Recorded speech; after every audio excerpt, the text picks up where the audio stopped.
Alright guys, last week I reached out to all the Patreon members and asked what they wanted me to make a video about because I'm letting them decide. And this is what they chose.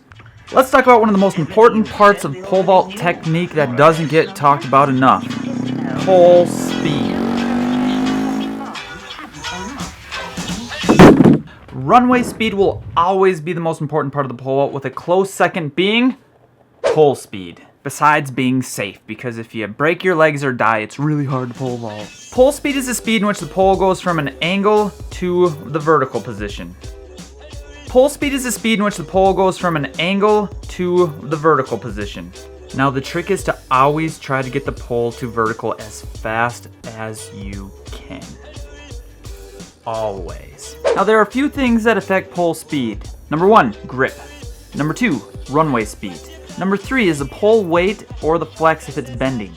Number 4 is being tall at takeoff. Number 5 is jumping. And number 6 is swinging. So here's how I like to visualize it.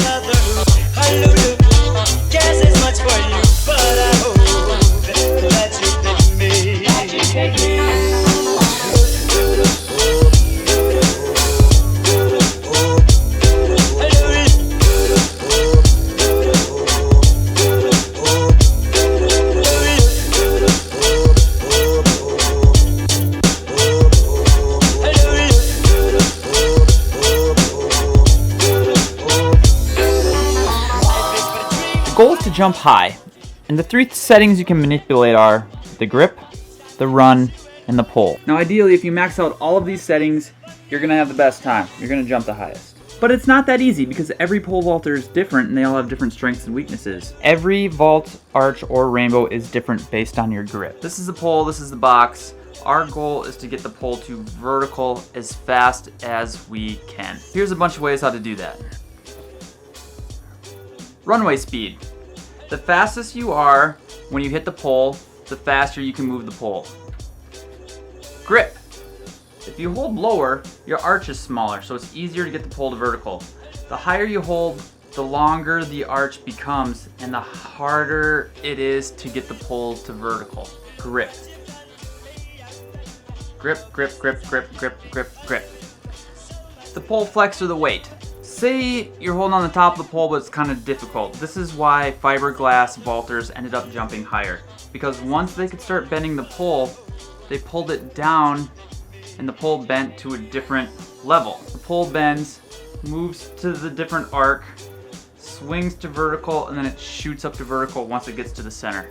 If the pole's too big for you, it won't bend, and then you're gonna have a harder time gripping higher and all that other stuff. Watch my adjustments video to have that make some more sense. Being tall. If you're short and have to start from here, your arch is gonna be longer. But if you're taller and get to start with the pole already more at an angle, then you only have to go to here. Shorter vaulters, taller vaulters. Jumping. This is also true for jumping. Jumping does a lot of different things. It can make you taller, which makes you start a little bit higher up on your arc. It can also make it so you add more speed to move the pole faster, just like the run does. And then swinging.